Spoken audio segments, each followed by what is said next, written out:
Isa, ¿me puedes confirmar que en el live, que en el Facebook estamos live de Sedegma para poder comenzar? Sí, ya está. Perfecto.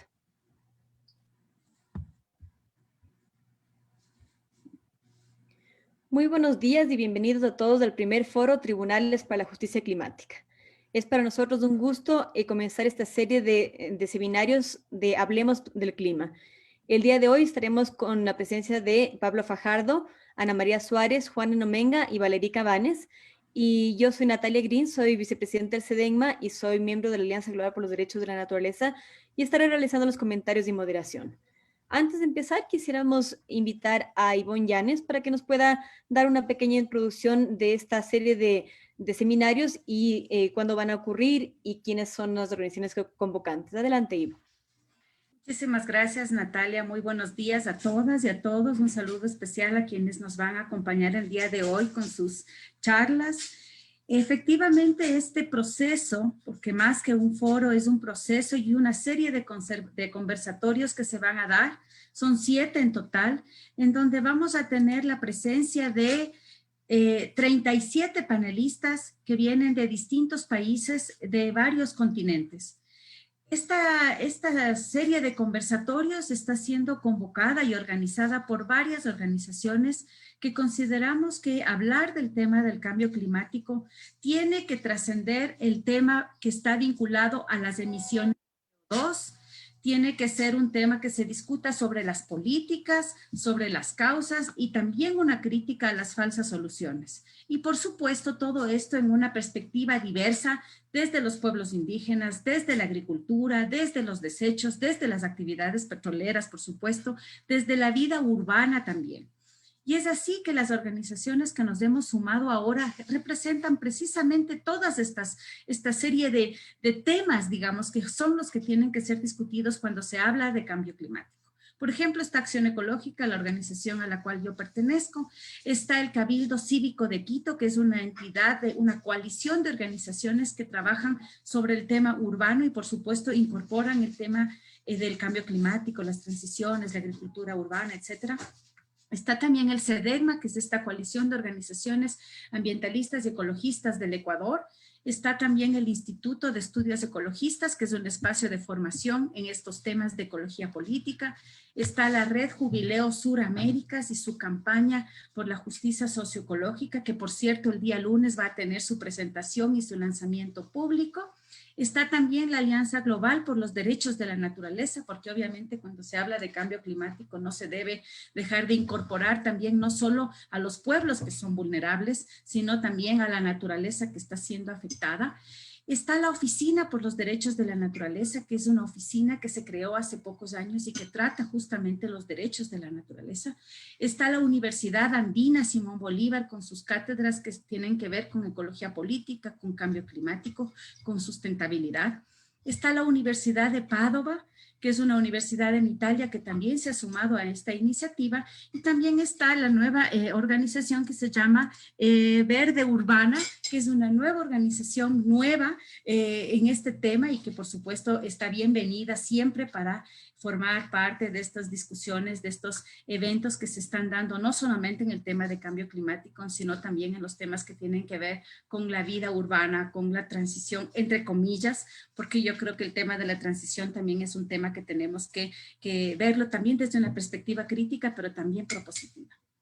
Entonces, quería invitarles y decirles que en la página web de Acción Ecológica, en el sitio del SEDEGMA, en el sitio de la Universidad Andina, de la UDAT, del Cabildo Cívico, van ustedes a encontrar el programa de todos estos 7 foros que empiezan el día de hoy y terminan el 17 de junio. Van a ser siempre jueves a las 10 de la mañana, aunque algunos jueves cada 15 días nos vamos a saltar porque hay Semana Santa y también hay otras actividades familiares, digamos, aun cuando la pandemia a veces no nos permite, pero de todas maneras tenemos el derecho a descansar. Entonces, en estos espacios virtuales van ustedes a encontrar todo el programa de estas actividades. Sin más, le devuelvo la palabra a Natalia Green, agradecer a todas las organizaciones que se han sumado a ser parte de esta iniciativa, que creo que es una iniciativa que Vale la pena que todos participemos, escuchemos y aprendamos entre todas sobre efectivamente qué es lo que significa el cambio climático, qué lo provoca, cuáles son las soluciones y sobre todo cuáles son las propuestas desde los pueblos y las organizaciones sociales. Muchísimas gracias, Natalia, y bienvenidas y bienvenidos a todas y todos. Muchísimas gracias, Ivo, por esa presentación y darles entonces la bienvenida a esta serie de 7 foros de Hablando sobre el Clima, donde, como ha dicho Ivo, varias organizaciones nos hemos juntado con este esfuerzo de profundizar la problemática del clima ante varios temas que nos convocan. Quisiera solamente decirles que estamos retransmitiendo este webinar por la página de SEDENMA, que el día de hoy, como SEDENMA, estamos moderando el foro, entonces estamos retransmitiendo en vivo en Facebook. Sin embargo, también tenemos interpretación simultánea. Valeria Cabanes se va a juntar en un rato más y va a estar hablando en inglés, y tenemos interpretación simultánea de todo el foro en inglés. Por lo tanto, toda la transmisión del foro en inglés va a estar retransmitida por la página de GARN. Para aquellos de los espectadores que no hablen inglés, pueden poner la opción de interpretación y poner español el momento en que vaya a hablar Valeria Cabanes, que es nuestra cuarta panelista. Sin más, entonces voy a comenzar dándoles la bienvenida, diciéndoles que para mí es un gusto ser parte de esta organización, poder hacer los comentarios, la moderación de este primer foro de tribunales para la justicia climática. Personalmente he tenido la suerte de ser la secretaria de los tribunales internacionales de los derechos de la naturaleza, los cuales escuchamos más a Valeria Cabanes, pero se están desarrollando, por ejemplo, el Tribunal Europeo de Derechos de la Naturaleza por Ecosistemas Acuáticos. Durante estos meses, cada último sábado de cada mes, se está desarrollando uno de los temas que, como por la pandemia no nos pudimos ver personalmente, lo estamos haciendo en línea, pero estos tribunales han sido extremadamente importantes porque lo hemos podido desarrollar en Quito, en Lima, en París, en Bonn, en Chile, y han sido una oportunidad muy importante para dar una voz a la naturaleza y a los defensores y defensoras de la naturaleza que están ávidos de que tengamos un sistema de justicia que pueda escucharlos. Y como no lo hace la sociedad civil, que ha planteado estos varios tribunales en donde se puede escuchar a la voz de la naturaleza y se puede dar un ejemplo de la jurisprudencia que reconozca los derechos de la naturaleza. Hay muchos ejemplos justamente de estos tribunales de justicia climática, por eso escucharemos varios de los casos que se han desarrollado tanto en la justicia ordinaria como en estos tribunales éticos que se realizan. Y primeramente escucharemos a Ana María Suárez del FIAN, quien va a hablar sobre el tratado vinculante sobre transnacionales y la justicia climática. Ana María Suárez Franco es abogada colombiana radicada en Ginebra, donde internacional. Ana María ha sido parte del proceso. Realmente es un gusto, Ana María, contar con tu presencia y nos puedas contar un poco más de este proceso. Así que adelante y para que todos podamos escucharte. Muchísimas gracias, Natalia. Espero que me escuchen bien. Te estábamos oyendo entrecortada hace unos segundos, o por lo menos yo. ¿Se escucha bien?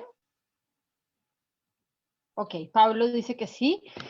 Primero que todo, quiero dar las gracias a todas las organizaciones involucradas en este programa tan interesante. Para mí es un honor compartir el panel con personas como Pablo Fajardo, a quien conozco por la lucha contra la impunidad corporativa, con Valeria Cabán, que es tan conocido también en el tema. Entonces les agradezco mucho y espero que mi corta presentación sea de ayuda para nuestras reflexiones comunes.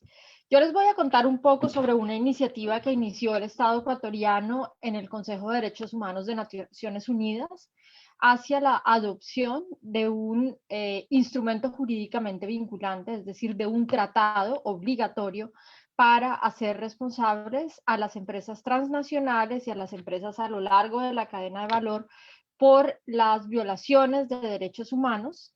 Y quiero contarles por qué este tratado, que solo tiene en el título los derechos humanos, es importante para nuestros temas ambientales. Quiero también hacer una nota para iniciar, y es decir, que obviamente nos enfocamos en el cambio climático, pero los problemas que tenemos son sistémicos, y cuando hablamos de cambio climático nos referimos también a la destrucción ambiental, al colapso ambiental, nos referimos al extractivismo, nos referimos al sistema alimentario agroindustrial, a la digitalización del ambiente, a la financialización de los bienes comunes. Y es interesante ver que este tratado, por su forma más genérica de ver esos problemas y esas crisis que está viviendo nuestra humanidad y nuestro planeta, cubriría todo ese problema que no podemos ver de una manera fragmentada. Quiero contarles primero sobre la importancia del proceso, después les contaré un poco sobre la responsabilidad corporativa y cómo se relaciona con la destrucción ecológica y ambiental, como para recapitular, porque seguro ustedes saben más que yo sobre esto. Veremos unos puntos relevantes para los temas climáticos y terminaremos, si nos alcanza el tiempo, con una reflexión sobre por qué un tratado de derechos humanos. Bueno, para comenzar, este tratado es importante porque trata de cambiar la visión tan colonial que una de las visiones de los derechos humanos han dado a todo este sistema, y porque se adecua a lo que estamos viendo ahora, y es un gran poder de las corporaciones transnacionales que incluso en muchos casos subordina a los estados. Y lo que estamos buscando es que esta regulación internacional lleve a las empresas a responder jurídicamente, no solo con el discurso de responsabilidad social corporativa, sino renovando el rol del Estado de obligarlas a cumplir, pero también estableciendo ya desde el nivel internacional claramente cuáles son las obligaciones de esas empresas. Luego, es también importante porque permitiría a las comunidades afectadas por el daño corporativo, tanto del ambiente y del clima, como de otros derechos humanos, a responder y a poder, los llevaría a poder presentar a las personas afectadas sus casos en los países donde se encuentra el capital corporativo, que es el que domina las cadenas de valor o el que tiene un rol de poder dentro de las grandes empresas transnacionales o grupos económicos. Y en este sentido trata de buscar más equilibrio geopolítico en la asignación de la responsabilidad jurídica. Es decir, que no solo la pequeña empresa o no solo aquellos que están al final de la cadena de valor tiene que responder frente a las comunidades afectadas, sino especialmente aquellos que dominan la cadena o controlan la cadena de valor y que sacan mayor provecho de estas actividades y de estas violaciones de derechos humanos. Y por supuesto, para lograr eso, especialmente en el caso del cambio climático, sabiendo que el cambio climático no tiene límites territoriales y no se limita a las fronteras de nuestros países, es importante que el tratado hace un énfasis en la cooperación internacional y la justicia transnacional, y también ayuda a que los países garanticen que no se cometan esas violaciones de derechos humanos, no solo reparando, porque en la mayoría de los casos del cambio climático y del daño ambiental, los daños son casi irreparables, pero también previniendo. ¿Cuáles son los temas climáticos y ambientales en el tratado? Yo creo que es muy importante tener aquí en cuenta que, como lo decía Ivonne, estamos uniendo los derechos humanos y de las comunidades, también desde una perspectiva colectiva, con los derechos de la naturaleza, entendiéndolos como ecosistemas inseparables, que digamos, es lo que los pueblos indígenas siempre nos han enseñado, pero que ahora cada vez entra más como en esa teoría de los derechos humanos. Está muy relacionado con la destrucción del clima y el ambiente como crímenes que afectan a los ecosistemas. O sea, hacemos un análisis ecosistémico y las personas son parte de esos ecosistemas.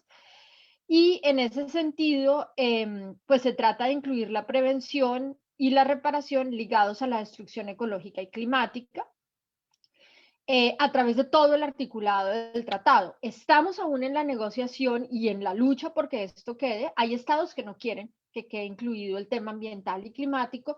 Hay otros estados que sí quieren, y esa es un poco la lucha política que se está dando actualmente a nivel internacional. Desde FIAN, la organización donde yo trabajo y que se dedica al derecho a la alimentación, nosotros creemos que el tratado debería estar iluminado por un principio que sea el principio pro persona natura, es decir, que se aplique el principio pro persona que el sistema interamericano siempre ha defendido, en el cual cuando hay que decidir entre decisiones, siempre aquello que mejor proteja a las personas debe aplicarse, y personas individuales o la comunidad, pero además nosotros le añadimos ese principio ambiental de la favorabilidad para la naturaleza, o en caso de duda se decide en favor de la naturaleza, los ponemos juntos y los empacamos como un principio pro persona natura. Voy un poco rápido, perdón, pero bueno, para contarles un poco, en el texto del tratado hay diferentes artículos que van a ser importantes y donde tenemos que seguir trabajando porque se incluyan los temas ambientales y climáticos. Por ejemplo, en las definiciones sería muy importante que las comunidades afectadas por el cambio climático y la destrucción ecológica fueran incluidas. Hay estados que no quieren tener estos temas y hemos tratado de buscar otros lenguajes que ya están acordados en otros instrumentos de Naciones Unidas, como el daño ecológico y ambiental, que podrían ser la forma de dejar como un gancho en la declaración que después en el tratado, que después nos ayude a ampliar como ese huequito que vamos a dejar ahí y poder trabajar por el tema ambiental. En el tema de acceso a la justicia, es importante incluir, por supuesto, el acceso a la información. Creemos que esto es muy importante porque muchas veces cuando las comunidades ya se dan cuenta de cómo se está destruyendo el clima y el ambiente, es muy tarde, y en ese sentido las comunidades deberíamos tener derecho a la información. Y también incluimos la inversión de la carga de la prueba, que quiere decir que siempre quien prueba que lo que está pasando y que está haciendo el daño debería ser la empresa y no las comunidades afectadas. En cuanto a la prevención, desde el derecho ambiental se podría importar el principio de precaución. Ahorita desafortunadamente hay como toda una corriente que quiere limitar la prevención a debida diligencia. Nosotros desde los movimientos activos en el tratado queremos ir más allá y creemos que uno de los elementos entre muchos que se deberían incluir son el principio de precaución que se utiliza en el derecho ambiental. Y también en los temas de responsabilidad, muy importante incluir los crímenes ecológicos para que el derecho penal los cubra. Por ejemplo, aún no está en la propuesta del tratado, pero la idea es dejar un lenguaje que permitiera, por ejemplo, que en el desarrollo del derecho internacional se pueda cubrir el ecocidio.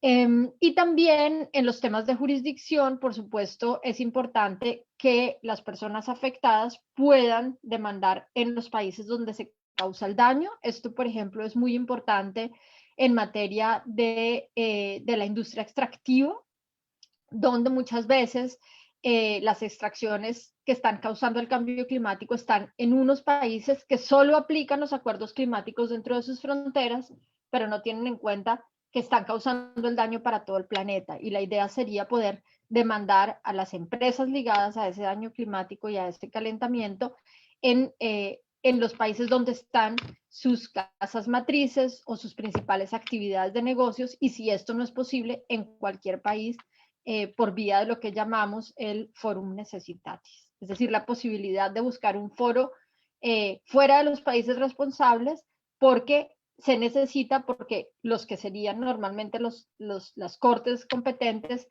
no están recibiendo el caso o no tienen sistemas de justicia adecuados. También importante que estén los derechos humanos por encima del comercio y la inversión, que las comunidades afectadas puedan escoger la ley aplicable, es decir, por ejemplo, si el derecho en Ecuador es mucho más favorable a las comunidades que el derecho de los países que están produciendo el daño, donde están las empresas donde se produce el daño, las víctimas, por ejemplo, podrían escoger aplicar el derecho ecuatoriano. Y también importante para el tema ambiental que las prescripciones de las acciones empiecen a contarse cuando las personas se enteran del daño o riesgo.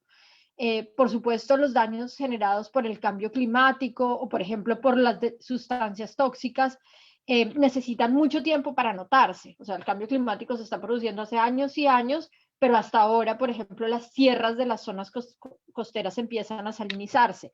Entonces, no podría decirse, ah, no, esas actividades que generaron el daño y el cambio climático ocurrieron desde hace 30 años, ya prescribió la acción y la gente no puede mandar, sino que queremos que se pueda mandar desde o sea, contando el tiempo de prescripción de la acción desde el momento en que las comunidades son conscientes del daño que se está causando.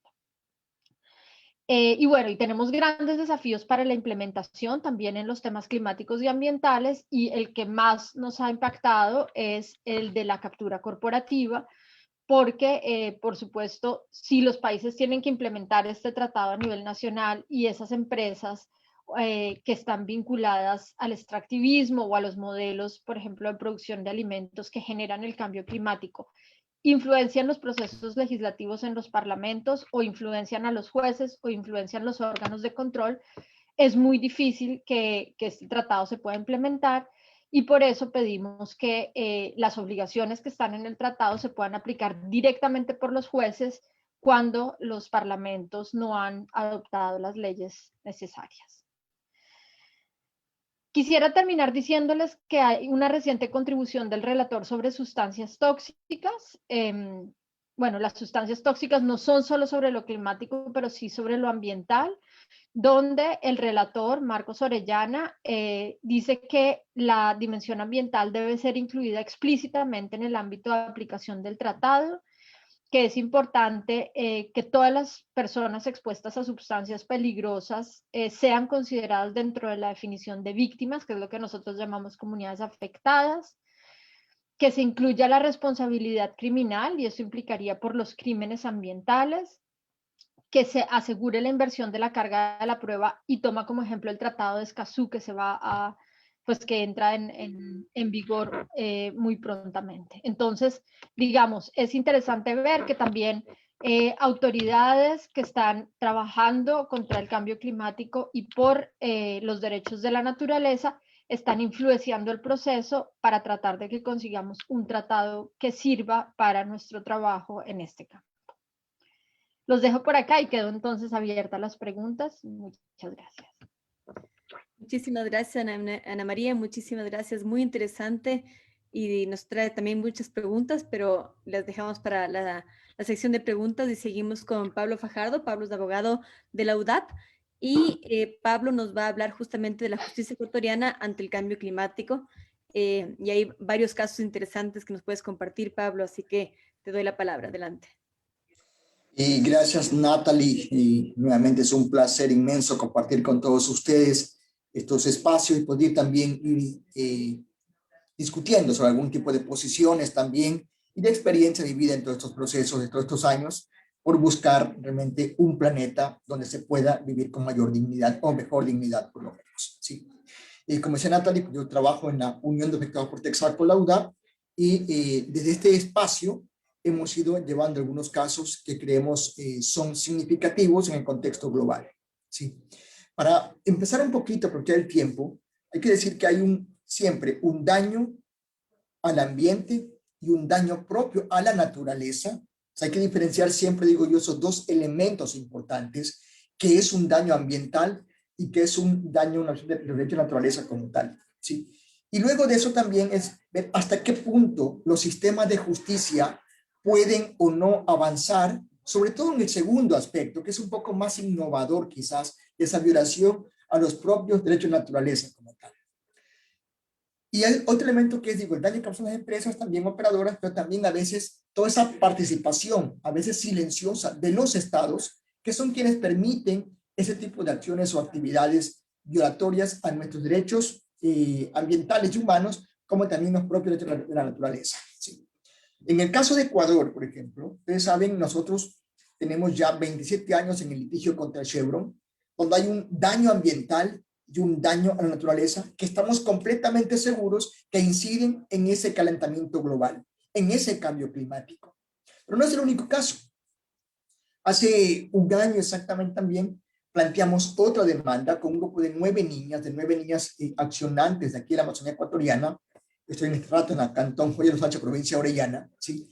Y estas niñas plantearon una demanda en contra del Estado ecuatoriano por la existencia de 447 mecheros o antorchas, o como le querramos llamar, que pasan quemando o combustionando el gas de forma permanente aquí en plena selva. Es increíble ver, hay una enorme cantidad de bosque y en el medio estas gigantescas antorchas ardiendo día y noche. Se queman allí miles de millones de pies cúbicos de gas de forma anual, ¿sí? Eso evidentemente, aparte que hay un calentamiento directo, impacto directo, sí va poco a poco emitiendo gases que contribuyen en ese calentamiento global, ¿sí? Esas 9 niñas plantearon esta acción. Hace 2 meses aproximadamente, la Corte de Sucumbíos reconoció que el Estado ecuatoriano es quien autoriza a las empresas operadoras para que realicen esa combustión del gas en esas condiciones, viola los derechos a la salud, a un ambiente sano y ecológicamente equilibrado y de la propia naturaleza. Los jueces de Sucumbíos reconocieron que el Estado viola esos 3 derechos, obviamente los que están vinculados o conexos, como por ejemplo el agua, la alimentación y otros que están vinculados principalmente con la salud o con el ambiente sano y ecológicamente equilibrado, ¿sí? Hay una siguiente acción también que se planteó con las compañeras de Acción Ecológica de la FIDH y otros, ¿sí? Que es por estrictamente cambio climático aquí en la provincia de Orellana, y es contra una empresa petrolera Petrooriental que opera en un bloque acá, bueno, varios bloques petroleros, planteamos por un bloque, ¿sí? Y que obviamente la comunidad guaraní de ese sector más directo, más cercana, o que está dentro de este bloque petrolero, en estos 5 décadas ha sentido progresivamente cómo ha ido avanzando ese cambio climático. Y esta comunidad dice, sí, efectivamente, hace tantos años, o cuando yo era joven, cuando era niño, tenía estas condiciones climáticas y hoy pasa esto.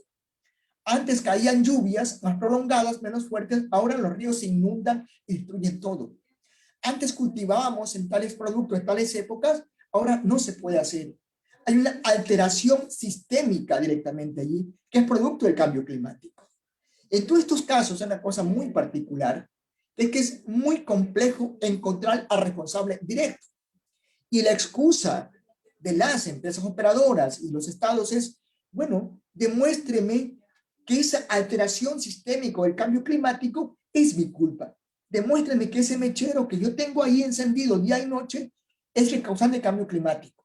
Obviamente que no es todo el responsable, pero ese elemento contribuye enormemente en ese calentamiento global que tenemos ahí, en ese cambio climático, en ese cambio sistémico que estamos teniendo diariamente. ¿Cómo han actuado los jueces en este contexto? En el primer caso, en el caso de Chevron, conocemos evidentemente una sentencia favorable, pero luego ya nos falla, y aquí quizás vinculamos con lo que nos decía Ana María ahora, es esa falta de instrumento jurídico vinculante al contexto global que permita, o que sí permita y obligue a las empresas a cumplir con las leyes de cada país y las sentencias judiciales. Es imposible hasta ahora lograr que Chevron pague lo que nos debe, lo que debe a la Amazonía y al planeta por esa destrucción que causó por 26 años aquí en la Amazonía ecuatoriana. Y no se puede hasta ahora, hay un sistema global que las protege, hay un sistema arbitral que las protege, hay una estructura jurídica, una arquitectura impresionante que protege los crímenes corporativos y deja a la naturaleza y a los pueblos en completa indefensión. En el segundo caso de las niñas accionantes también, la sentencia verbal se conoció el 26 de enero de este año 2021. Llevamos 2 meses y hasta ahora no se conoce la sentencia por escrito. Sabemos de antemano que hay presiones enormes del Estado ecuatoriano y de las empresas operadoras para que los jueces retarden lo más que pueda la sentencia hasta ver ellos qué pueden hacer para evitar que el efecto sea menor. En el otro caso todavía también, estrategia de la empresa, por ejemplo, yo demorando, me refiero al caso de cambio climático de la comunidad Niwabuno de Guarani, ¿sí? Yo demorando lo más que puede este proceso para tratar de evitar también que haya una sentencia ahora que ya le obligue a adoptar nuevas normas y reglas de operación que no signifiquen el quemar el gas en esas condiciones en los mecheros. Entonces, ¿qué tenemos? Por una parte, hay quizás jueces que intentan hacer algo para ir en algo contribuyendo a mejorar el clima. También hay una presión sistémica de estados, empresas y muchas veces también otros actores sociales, ¿sí? Como gremios corporativos, por ejemplo, que siguen alimentando, protegiendo a ese sistema de extracción de recursos naturales de forma bastante irresponsable, y obviamente son los que al final terminan imponiendo reglas de juego. Entonces, aquí digo una cosa, es por experiencia propia, no basta con plantear una demanda, probar judicialmente dónde está el responsable, ni ganar un juicio. Se requiere una estructura mucho más allá, ¿sí? Que es también cómo obligar a las empresas o a los estados a reparar el daño que se causa. Es también cómo se logra un empoderamiento de la ciudadanía general o globalmente hablando para que participe activamente en estos procesos, ¿sí? Y no deje que un pequeño grupo lo haga, o que también sean las empresas o los estados que asuman su responsabilidad que nunca la asumen, ¿sí? Entonces necesitamos una estructura un poco mejor y mayor, y para eso creo que es importante, y aquí planteo al menos como 4 acciones que creo que deberíamos realizar progresivamente en todos estos procesos, a fin de lograr que haya un respeto en sí y haya una mejora en sí a lo que es todo el calentamiento global. La primera cosa que creo que hay que trabajar muchísimo, es en toda la parte de un, digamos, empoderamiento ciudadano, de educación social, educación ambiental, de que la ciudadanía, como toda la colectividad global, reconozcamos que lo que tenemos, el planeta que tenemos es único, es irrepetible, y que si lo dejamos que se destruya, no tendremos otro para nuestras generaciones venideras. Entonces, trabajar fuertemente en educación y que haya un empoderamiento de la ciudadanía.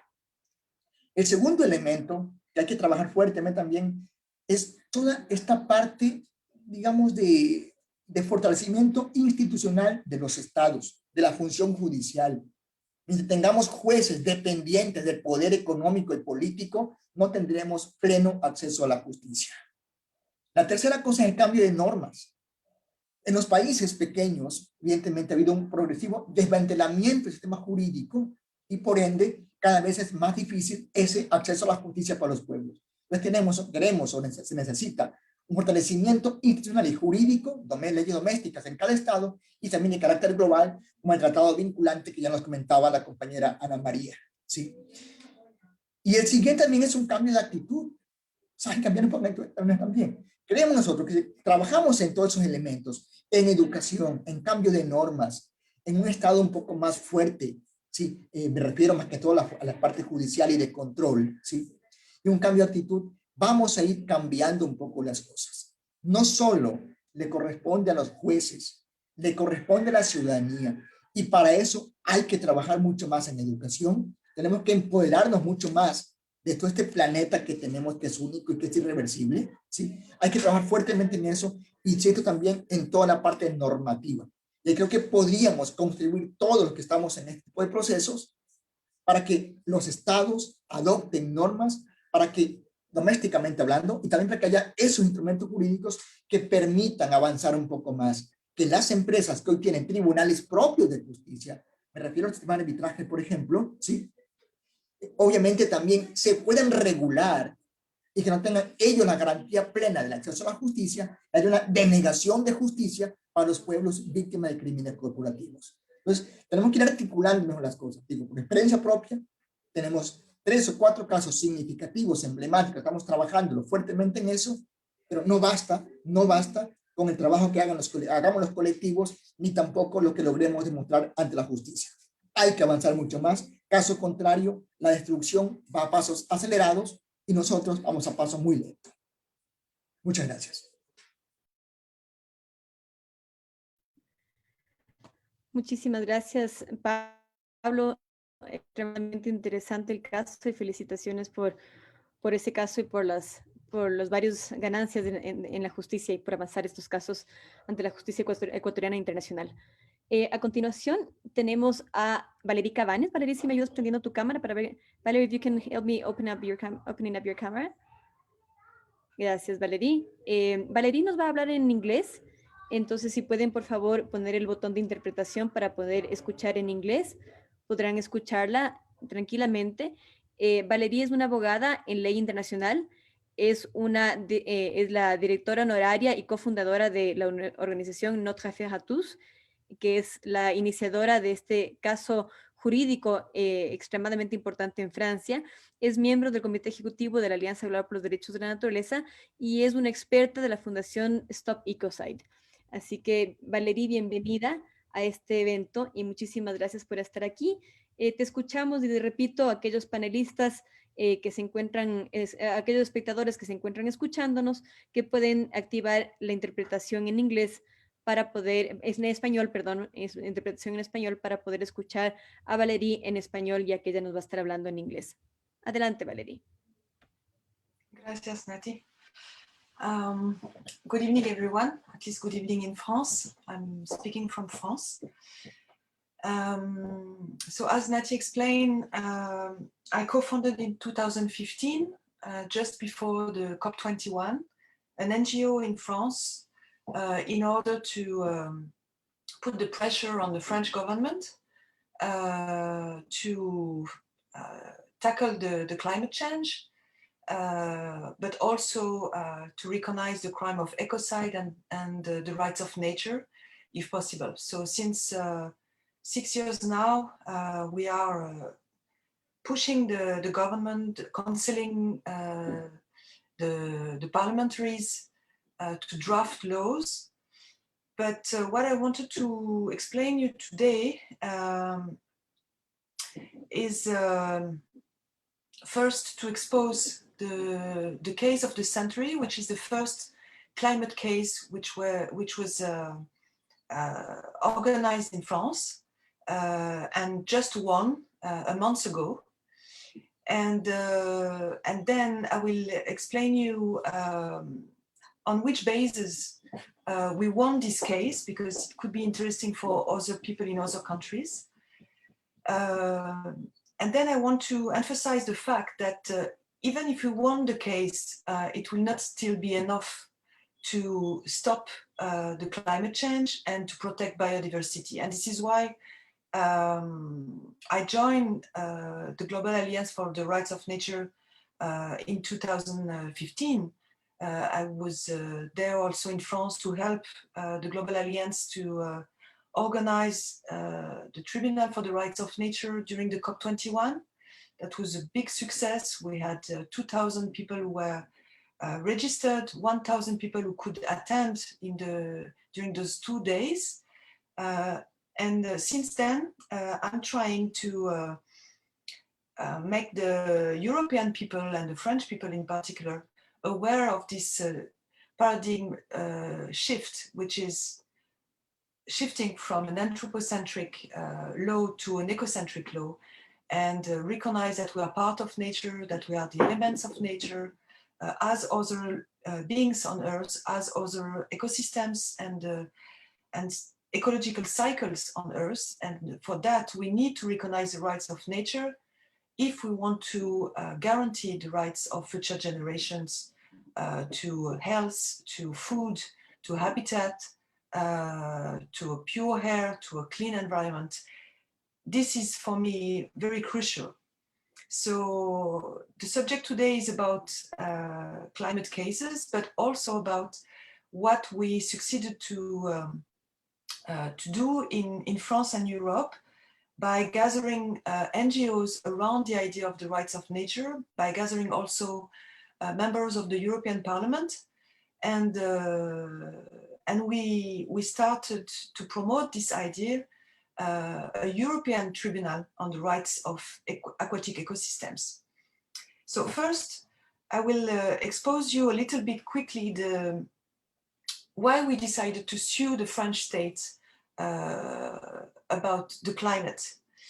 You have to understand that even if there were 200 states who committed during the COP21 and the agreement, the climate agreement, to committed to decrease their gas emission their green gas emission in order to stay below 2 degrees and ideally to 1.5 degrees, what we realize is that there are very, very few states, even during the last 2 months, there was some report showing that there was a very few number of states who were really respecting their commitments. So committing to something doesn't mean that you act. And that's the first point I wanted to raise. And in France, it was very clear for us when we gather all the documents, all the documentation about, on one side, the obligation of the states following their commitments, and then on the other side, the laws and public policies and subsidies to fossil fuels that the states were still giving, that France was failing to comply to its obligation to fight against climate change.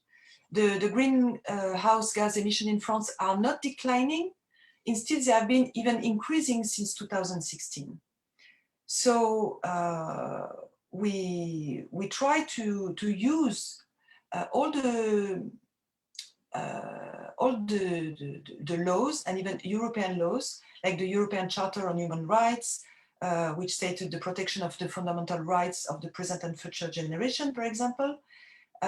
We used all the EU targets that should apply also to France, because this is the way we work in Europe. When Europe decides about something, when there is a directive or a target proposed by Europe, then European states have to comply to that and transcribe that in their laws. For example, Europe just decided that they will decrease by 55% the gas emissions before 2030, but France is still on the target of 40% decrease only, which is not correct.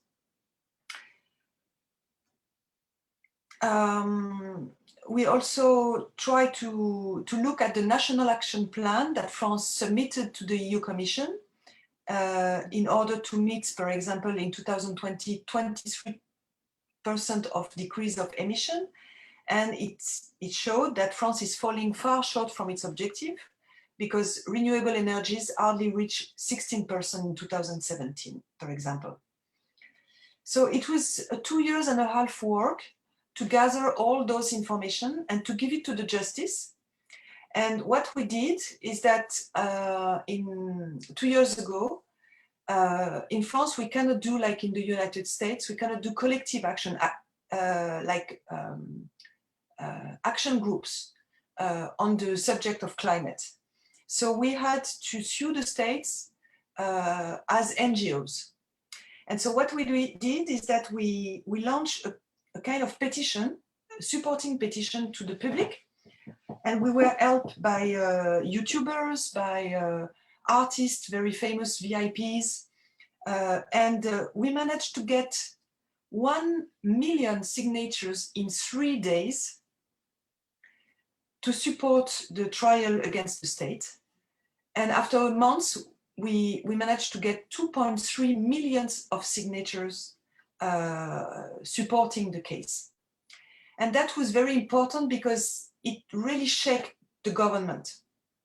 And because of that, the government decided to set up a climate convention with citizens that were,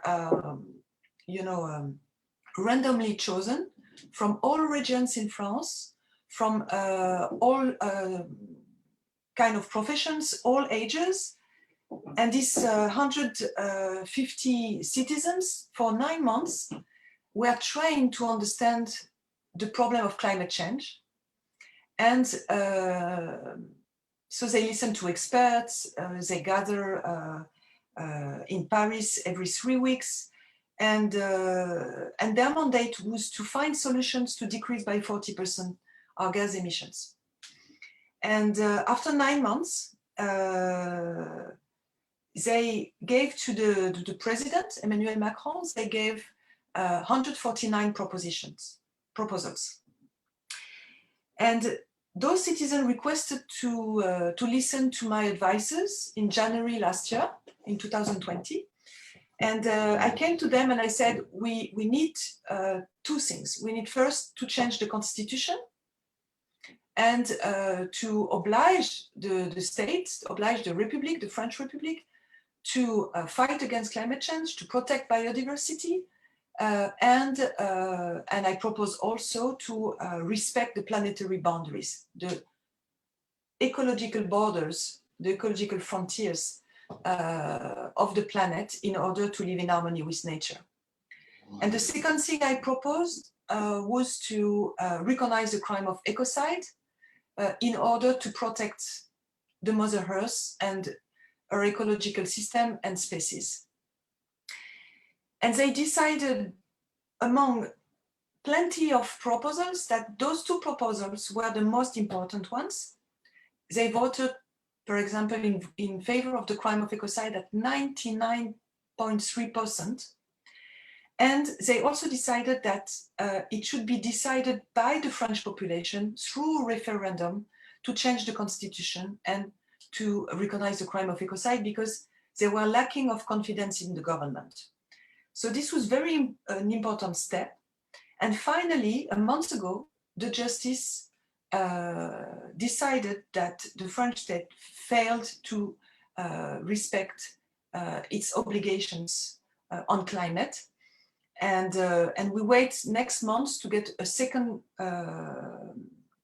phase of the judgment, who might, and we hope so, the justice will oblige the state to comply to its commitments and obligations. But the problem is that, as I explained at the beginning, very quickly, the problem is still that in France, we don't recognize the rights of nature. We don't recognize that environmental law is not sufficient enough today to stop the sixth mass extinction, to stop the climate change. And so we try now to be a strong movement requesting to protect at least the main vital ecosystems in France, but also in Europe. And to promote that within the new European Hub for the Rights of Nature, we decided that we should focus first on the aquatic ecosystems, because water is life, water is the source of life. And so that's the first thing to do, to change the consciousness of the European people, who are still very stuck in a relationship with nature where they feel a part of nature, where they look at nature like something surrounding them, which explained also the word environment, which means something which is outside of us. And they don't sometimes understand that they are part of nature. And the pandemic helped a lot, I can see it, to realize that, to realize our interdependence with the health of the ecosystems where we live. And so this movement is growing a lot. And so we have started this tribunal every last Saturday of each month. Since January up to May, there will be a session on one specific ecosystem in Europe, where we will look at the case and see if the human activities or the state or companies violated the rights of these ecosystems. The first case in January was about a glacier in the Alps, which is called La Mer de Glace, which means the high sea, and which has decreased a lot because of climate change. The second case was about the Maroni River in French Guiana, and the link between protecting the rights of indigenous people and protecting the rights of the forest and the river, which is polluted by illegal gold mining. The next case will be in Sweden, about the Lake Vättern. Then we will have a case about red mud, toxic red mud in the Mediterranean Sea. And we will have a case, something is missing, maybe Natty, you can help me. I can check. There are such a lot of work to do for each one, you know, that I need to... Don't worry. Valerie, you can continue and I'll wrap up at the end. Okay. Yeah, and of course, I forgot the Balkan rivers. The water heart of Europe is really in the Balkans, and the Balkan rivers are threatened by more than 2,000 dams that Serbia, Croatia want to build on the Balkan rivers. So I think this is very important, and the judges and part of the jury will give their verdict, not online like we are doing the tribunals, but in September, we hope, during the IUCN Congress in Marseille. We will give the verdict of those 5 cases.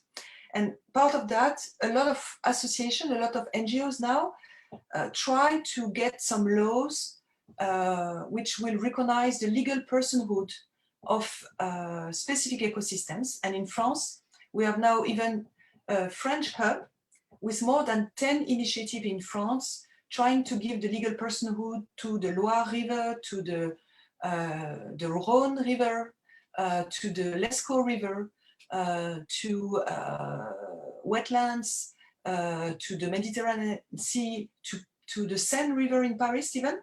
And sometimes we are supported by politicians. It's the case in Paris. The mayor is interested in looking at this legal personhood, but this is a kind of revolution. So we try to find the good strategy going through a law, which could be or constitutional law, which could recognize the rights of nature in general, but I don't believe it's possible at this point with our culture and past. But we might get something on the fact to grant the legal personhood to specific ecosystems, like it happened in Colombia, for example. And we might also ask the justice about their opinions on this. And if we can get some jurisprudence like it happened in Colombia, it could be fantastic. And then I finish on that. We also work at the EU Parliament level. And there are a lot of resolutions at the moment which are discussed and voted in favor of recognizing the ancient and primary forest as commons with a very specific legal status, and the commitments of EU not to buy any products from those forests. We have a resolution on the crime of ecocide, which is at the moment discussed and might be integrated in the next directive on environmental crimes. So for the first time, I would say, since 15 years that I'm following and working with indigenous people and working with South America and North America, I can see a slight change in Europe.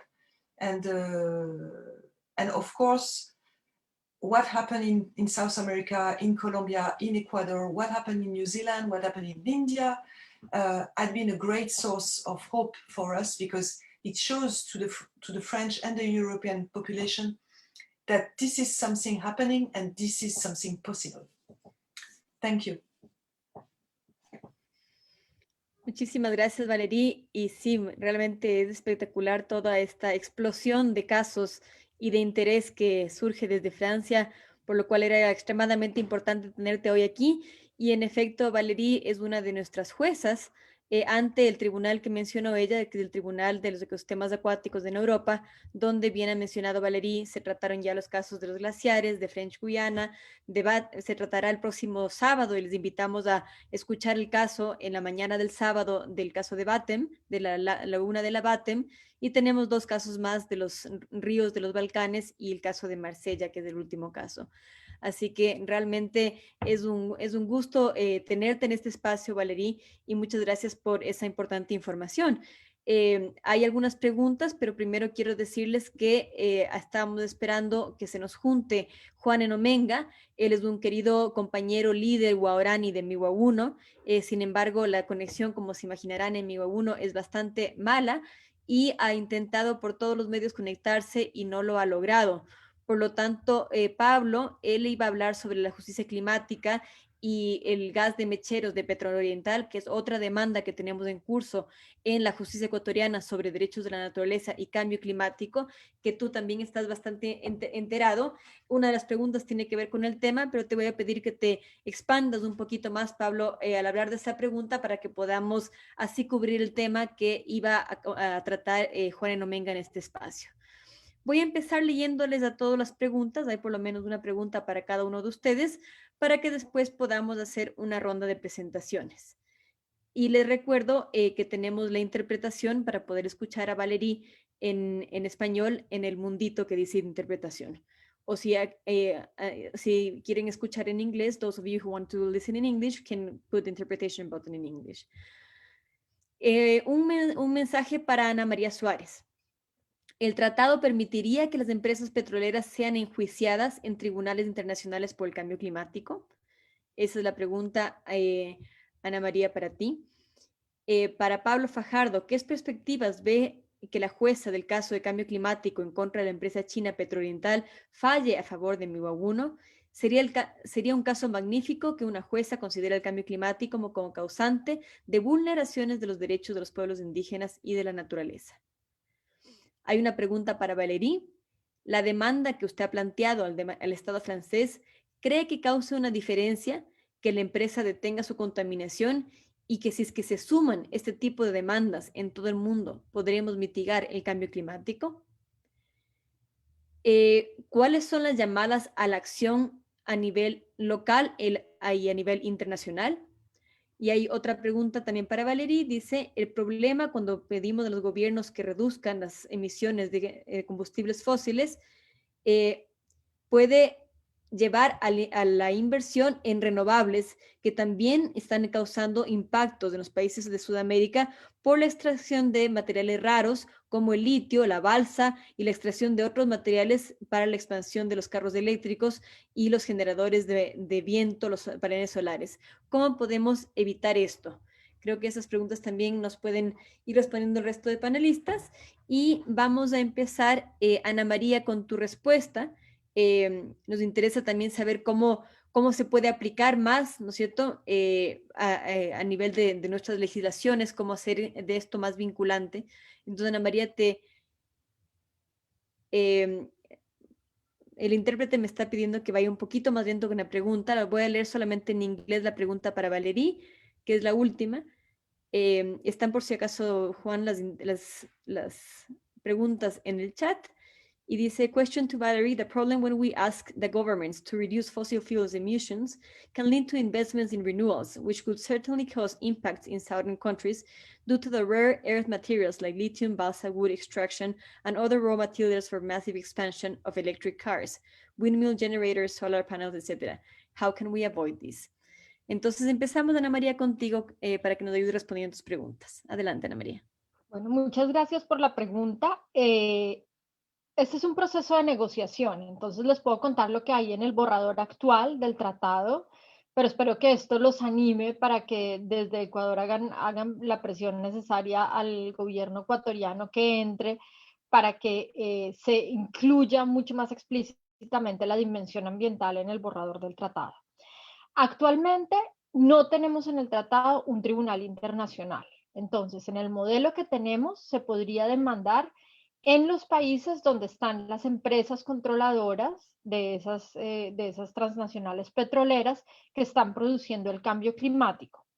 Sin embargo, desde los movimientos de la sociedad civil, hemos pedido diferentes clases o formas de exigibilidad internacional. Algunos sectores quieren un tribunal especial para las transnacionales por las violaciones de derechos humanos. Otro sector quiere un comité de Naciones Unidas que pueda también decidir casos contra transnacionales, y algunos han pedido que se expanda la responsabilidad de la Corte Penal Internacional. Si lográramos esto, se podría. Hay que también aclarar que actualmente en el tratado del tema ambiental está en la definición de abuso, en el acceso a la justicia, donde se prevé la reparación ambiental, y en la protección a las víctimas y en el tema de debida diligencia. Ninguna vez se habla de cambio climático específicamente. Entonces ahí, si no logramos incluir cambio climático explícitamente, que va a ser bastante difícil en la negociación, tendríamos que ver cómo meterlo dentro del tema ambiental. Y quería contarles que en este momento en el Consejo de Derechos Humanos se está discutiendo el reconocimiento de un derecho al medio ambiente sano. Entonces, si ese derecho se reconoce, el tratado incluiría las violaciones a ese derecho, y ahí podríamos hacer toda la argumentación los abogados para decir que los daños al clima son parte de una violación al derecho al medio ambiente sano, y por ahí podría llevarse a los tribunales de los países donde está el capital, que controla esas cadenas de valor, o si se crea un tribunal internacional, a ese tribunal. Muchas gracias, Ana María. Y justamente es algo que siempre nos están preguntando con el caso de los tribunales internacionales, porque no son tribunales vinculantes. Y creo que más y más se ve la importancia, ¿no es cierto?, que sea con estos tratados exista un espacio internacional donde se puedan juzgar estos casos internacionales. Los tribunales de derechos de la naturaleza al momento son tribunales éticos, pero como tú dices, el que exista una instancia vinculante internacional es muy importante, y creo que la presión que se puede hacer desde la sociedad civil, desde los diferentes países involucrados, es extremadamente importante. Así que gracias por el trabajo que nos compartes. Te escuchamos, Pablo, con las respuestas. Muchas gracias, Natalie. Bueno, primero sí, un poco para comprender el caso de la comunidad Miwa 1 en contra de la empresa Petrooriental, ¿sí? Esa demanda es planteada principalmente por personas mayores, llamados en su propio idioma piquinanes, ¿sí?, de la comunidad o del pueblo guaraní.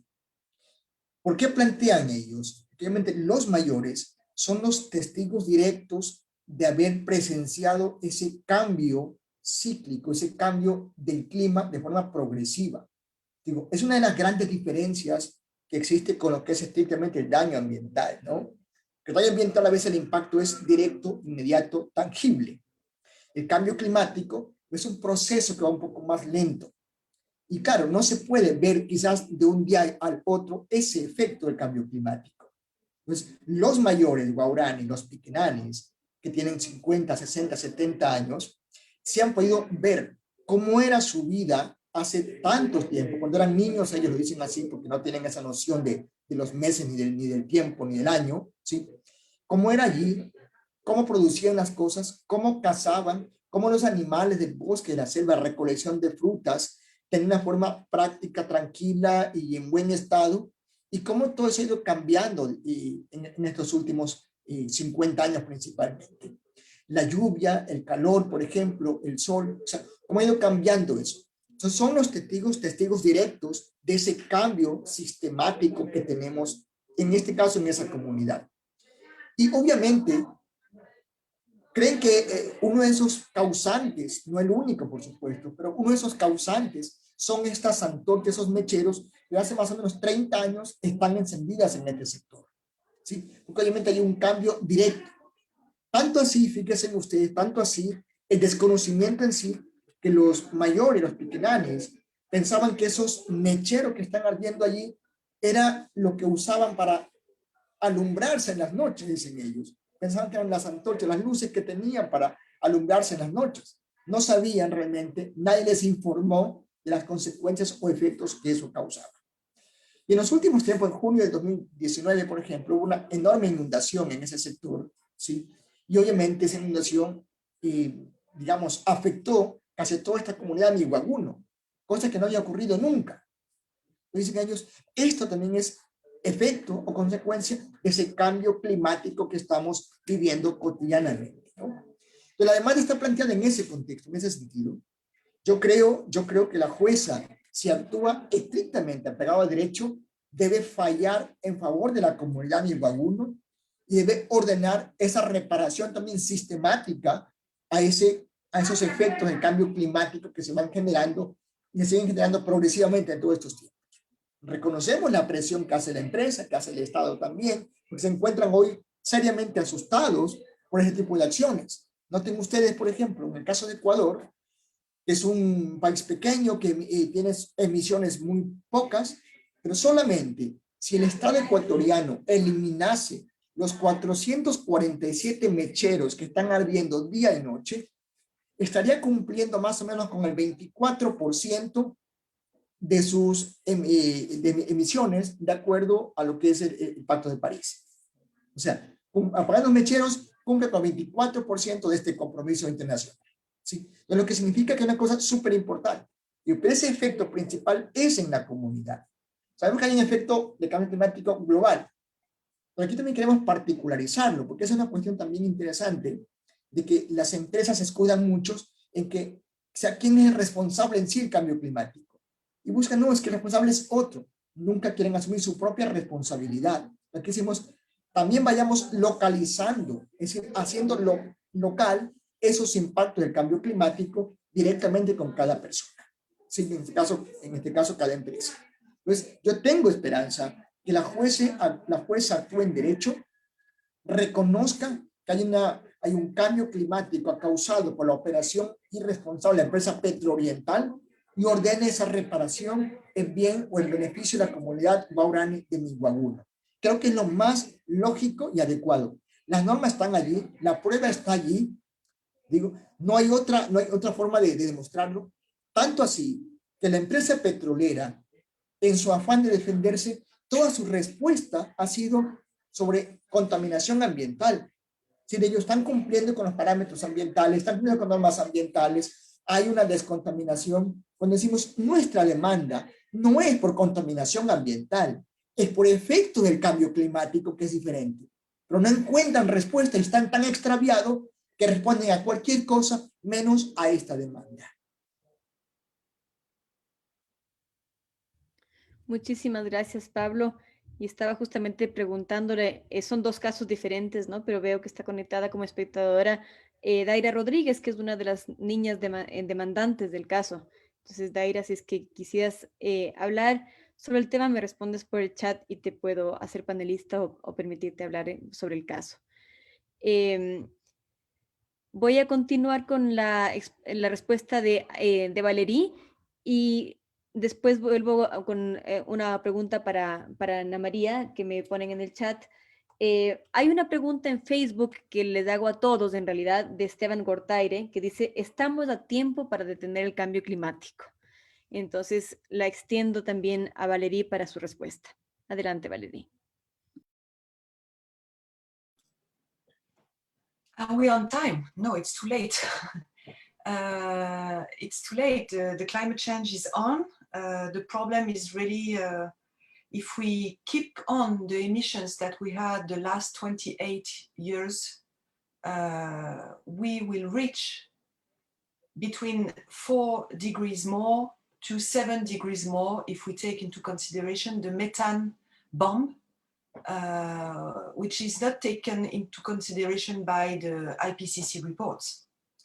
So if we reach plus 4 degrees, we might have a sea rise level of 10 to 20 meters. If we reach 7 degrees in 2100, we might reach 60 meters higher sea level.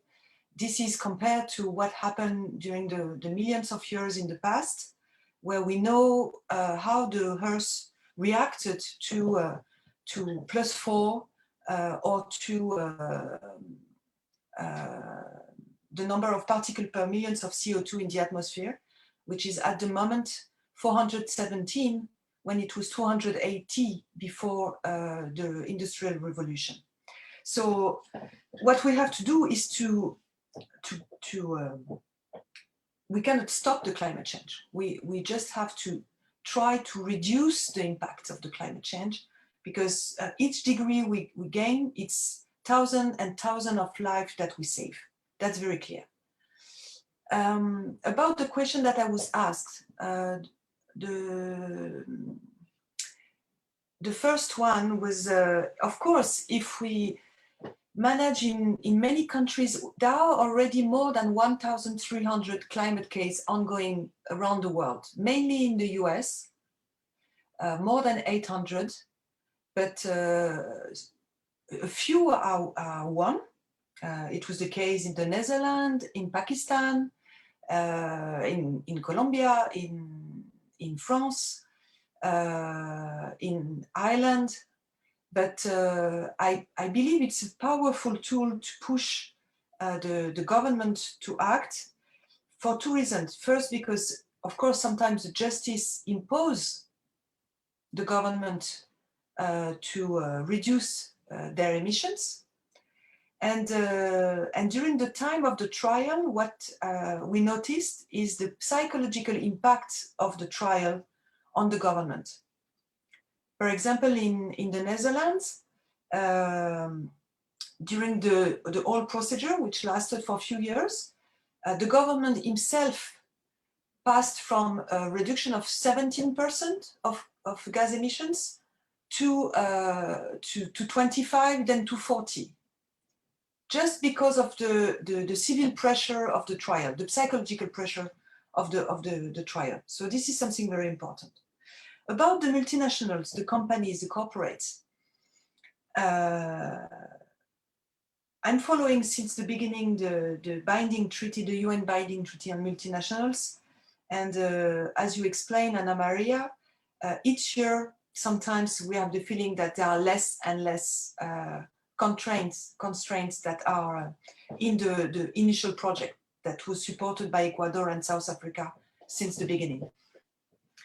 And that's why on my side, I still try to get the crime of ecocide recognized by the International Criminal Court, because the International Criminal Court is apart from the UN system, and the biggest polluters, like the US, are not part of the assembly of the International Criminal Court, which means that they cannot vote and they cannot stop the negotiation, except, of course, in a back door. So this is something very important, and this is why the Stop Ecocide Foundation, with the help of Greta Thunberg, this young Swedish girl who is one of the main activists on climate, with the movement Fridays for Future, she helped the Stop Ecocide Foundation to carry on diplomatic work in order to get more and more states supporting the crime of ecocide at the International Criminal Court. And what we want is that this crime is autonomous in a way that we can sue also economical leaders, not only head of states and chief of wars, which are the ones who are targeted at the moment by the International Criminal Court. So this is part of my answer. And the other part of my answer is what we do also with the NGO Notre Affaire à tous. We managed to get a law in France on due diligence in 2017.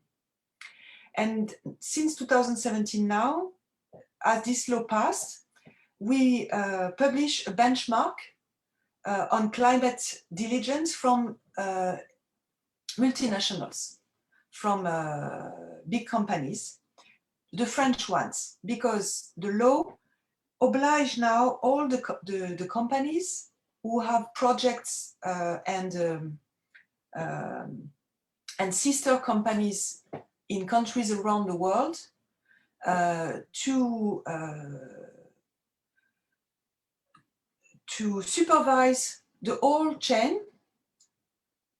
It means, and it happened after the catastrophe of the Rana Plaza in Bangladesh with a big supermarket in France. There was 1,000 victims in Bangladesh. And we asked the government at that moment that the French group who was buying the products from this industry in Bangladesh had to answer to what happened in Bangladesh. And so we produce a benchmark on this due diligence from these multinationals in France. And this year we produce one specifically on climate diligence. And of course, Total is the, is the bad guy. On the 27 companies that we looked at their reports, they have to produce an annual report to the government to show that they are taking care of the climate, they are taking care of human rights, they are taking care of the environment. And this is very important because Total is in itself emitting 1% of the total emission of the globe. On the planet, Total is responsible of 1% in itself. And the companies that we are scrutinizing are themselves emitting more than the French population, each one. So this is a tool which is very important. This due diligence law is very interesting because it helps us now to sue those companies. And we sued Total, we sued Casino, and we asked, for example, cities to be with us in the trial. And one case was just won in January. That was one city of France who sued Total, and the city won with our help. So this is an advice I can provide, and which is interesting is that it's infusing also at the European level, because there is a discussion about a directive, European directive on due diligence. And so if we have this European directive on due diligence, it means that at least in Europe, all European companies could be sued then if they don't respect their climate obligation, their environmental obligations, and human rights obligation everywhere in the world. I don't know if I'm clear, sorry. You were very clear, Valerie, thank you. Okay, and just quickly on the last question, this is why I really lobby on recognizing planetary boundaries as binding norms everywhere, and that's why at the Earth Day at the United Nations in New York 2 years ago, I made a speech specifically on the planetary boundaries, because if globally and nationally we decide that those planetary boundaries are the roof, the ecological roof that we cannot transgress, then it means that we will go to an economics which will be a degrowth economics. We cannot do it. We are obliged to do that, because if you live like a US citizen, you need 5 planets. If you live like a French citizen, you need 3 planets. So if you respect those planetary boundaries, which are where we are in a safe habitat, and when we transgress those boundaries, then it means that we jump into tipping points where life collapse on Earth, and so we are threatened as even human species. So that's another advice. I believe that we have to look at this scientific theory as now legal norms to decide which kind of activities are allowed or not allowed anymore. Thank you, Valerie. Y sí, yo quisiera también... Sorry. Había una pregunta también que nos hablaba sobre el tema de las energías renovables, que en efecto su impulso empieza a causar varios estragos en Latinoamérica, como es la extracción de litio, de la balsa. Aquí en Ecuador hemos visto durante la pandemia un boom de la balsa que ha causado muchísimos impactos, y que esta balsa es utilizada justamente para en energía eólica en China y en otros países. Entonces, ¿cómo se puede evitar esto? Justamente en uno de los tribunales, en el tribunal que realizamos en Chile, se habló del caso del litio en Chile, en el desierto de Atacama, y cómo este litio que está siendo extraído para las energías renovables está causando un impacto. Entonces me parece interesante lo que está hablando Valerie sobre el tema de los límites planetarios, porque tenemos que vernos como un solo planeta, y no solamente para que en el norte puedan tener energías renovables limpias, ¿no es cierto? Se tiene que extraer del sur y causar impactos. Entonces tenemos que entendernos como un solo planeta, y buscar soluciones que nos puedan realmente beneficiar a todos y que no sean solamente soluciones parche. Por temas de tiempo, solamente voy a leer 2 preguntitas más y voy a hacerles a todos, a ver si es que me dan un último comentario. Hay una pregunta para Ana María que dice: ¿el tratado se aplicaría para empresas estatales? Justo con lo que se ha hablado, como Petrochina, PDVSA, Petrobrasil, ENAP de Chile, etcétera, que están causando daños y violaciones. Entonces, esa pregunta, Ana María. Hay una, bueno, la pregunta de Esteban Gortaire, de cuál es la reparación y desarrollo para el pueblo, qué se debe hacer.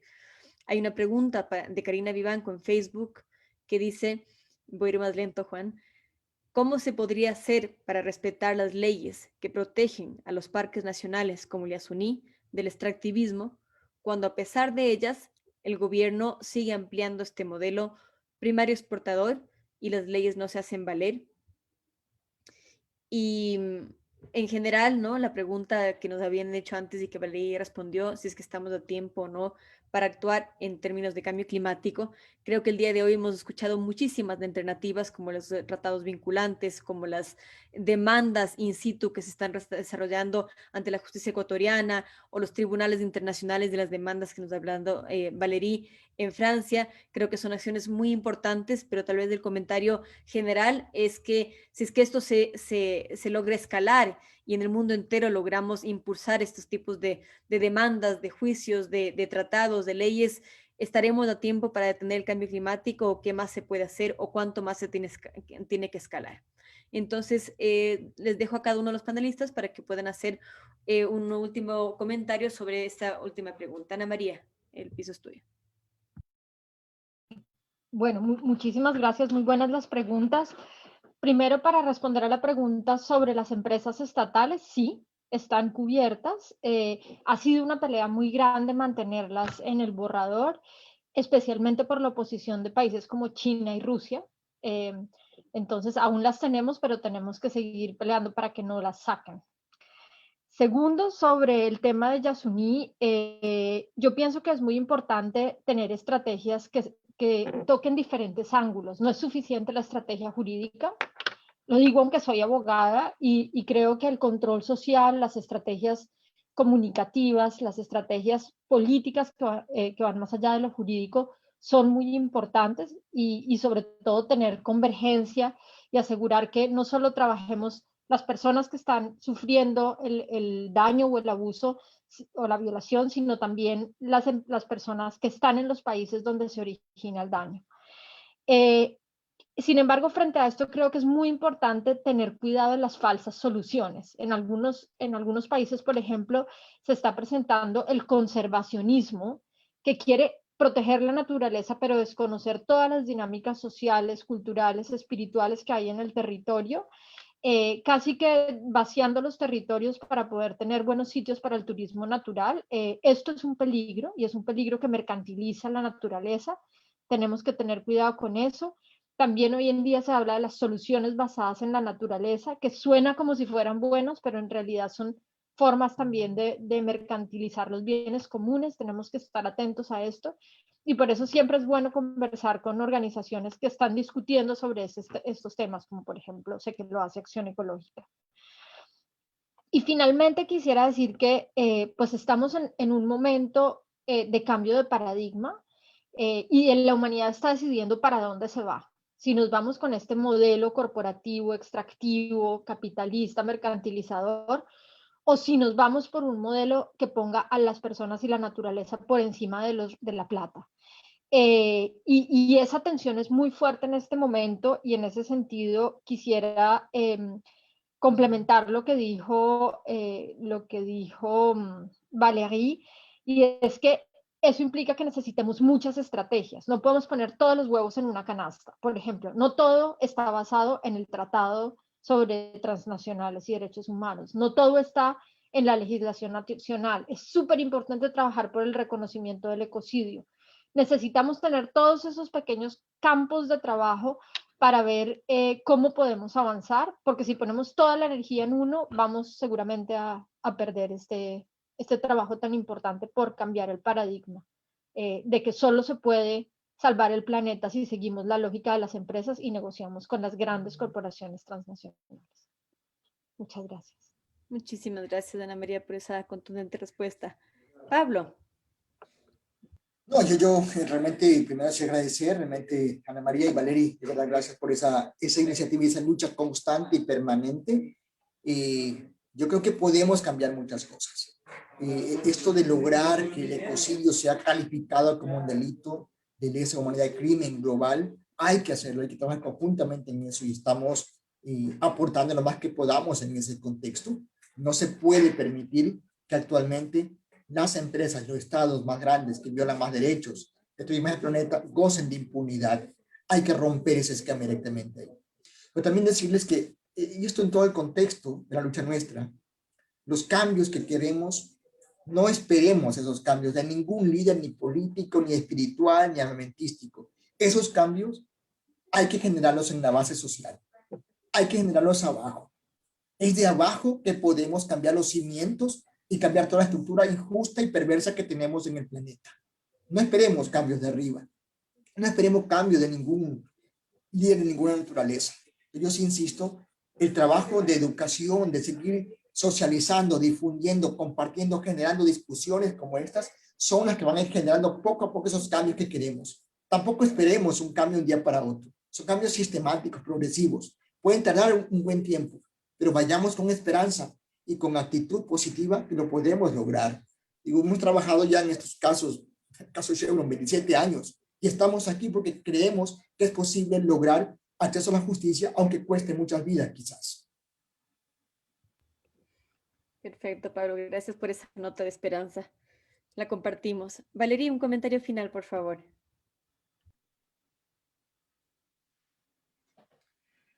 Yeah, I cannot say more than what Ana Maria and Pablo just explained. It's, I mean, we have no choice. It's really, you know, the future of our children, our grandchildren is really at stake and everywhere around the world. So we have no choice. I mean, each small victory that we have is a victory on life and will save many lives. And we have, I fully agree on the fact that we have to look at all strategy at the same time and try to really to help all those strategies at the same time, because we never know which one will, you know, will succeed first. And we have to work together, and that's what we do. For example, I know Pablo since years and years. We were fighting, we were on conferences together about the protection of the Amazon. We were with Cacique Raoni from Brazil against industrial dams. And now we are together in the same team on the crime of ecocide. And we are together now with Natalia, with whom I work also on the rights of nature. And this is like a, you know, a spider net. And this big spider net is really important. And I went to Geneva to follow the process on the binding treaty and discuss with Friend of the Earth and get Friend of the Earth coming also on the ecocide campaign. We really have to work all together. This is so important, and start in their own country, but also support international campaigns that, you know, pass through you, and we can't give up, because I mean, the future is quite dark, and of course we can just say, okay, it's the story is over, but no, the story is not over. As long as you are a mother or a father, the story can't be over. I mean, you have to find a way to look at this energy in yourself every day to tackle this situation, because we cannot let it go. Definitivamente, Valerie, y lo lindo es que este movimiento, por lo menos el de derechos de la naturaleza, Lo empezamos a trabajar hace 12 años en Ecuador, cuando lo pudimos reconocer en nuestra constitución, hace 10 que creamos la Alianza Global, y al comienzo en un momento tan pequeño que ahora estamos teniendo incluso dificultades para poder rastrear toda la cantidad de iniciativas que van surgiendo por todo el mundo. Y estoy totalmente segura que si es que estas iniciativas surgen por todo el mundo y estamos interconectados, sabiendo que tenemos esta fuerza y esta red y esta interconexión, realmente podremos crear un cambio y comprender de estas iniciativas, del tratado, de las iniciativas jurídicas, de lo que está ocurriendo en Europa. Es extremadamente importante, no solamente para contagiar, sino también para aprender, para hacer una suerte de intercambio que nos permite tener mucha más fuerza y sumarnos del entusiasmo de Pablo, ¿no es cierto?, de que hay una esperanza y que podemos trabajar juntos con estas estrategias que van dando resultados, y por eso les felicito a los 3 panelistas y también a Juan Enomenga, que no se nos pudo juntar, que también es un caso de éxito, ¿no es cierto?, con un caso muy interesante que es un caso de derechos de la naturaleza y de cambio climático, para tratar de apagar estos tan odiados mecheros que podrían ser utilizados como energías renovables, pero que las empresas todavía siguen utilizándolas para quemar y para seguir contaminando. Creo que se van dando pasos muy importantes y que tenemos que seguir dándolos. Entonces, les agradezco mucho por este espacio. Les comento 2 cortes comerciales. El uno es que, como Valerie dijo, la próxima semana tenemos el siguiente tribunal sobre el caso de la laguna de Batem en Suecia, perdón, el próximo sábado. Y como Ivonne Llanes nos comentó, este es el primero de 7 foros que estamos realizando en esta importante serie que se llama Hablemos sobre el clima. El próximo foro será sobre petróleo y cambio climático, se realizará el jueves 8 de abril, y en él participarán Nimo Bassi, Massimo Di Marchi, Alexandra Almeida, Amanda Salgado, Dania Bravo, y lo comentará Melissa Moriano de la Universidad Andina Simón Bolívar. Esto es extremadamente importante que podamos seguirlo difundiendo. El día de hoy pudimos transmitir este importante seminario, este importante foro a través de las redes organizadoras, como es SEDENMA, como es Acción Ecológica, y también queda grabado, ¿no es cierto?, en las redes convocantes de Acción Ecológica, SEDENMA, Cabildo del Agua, Alianza Global por los Derechos de la Naturaleza en su versión en inglés, y pueden mirarlo cuando deseen. Entonces también les pido que puedan seguir distribuyendo la información de este foro para que más y más gente se entere sobre estas importantes iniciativas, y les invitamos entonces al siguiente foro el día 8 de abril. Con eso me despido y les agradezco mucho de nuevo a Ana María, Pablo, Valerie y también a Juan, que me ha estado escribiendo, pobre, intentando conectarse, pero en mi baguno fue muy difícil que se conecte, pero les agradecemos muchísimos y bueno, hasta la próxima. Gracias a todos. Gracias con todos. Thank you. Merci, Valerie. Thank you, Pablo. Thank you, Ana Maria. Thank you, Natalia. And Thank Juan. you. Very good translation. Thank you.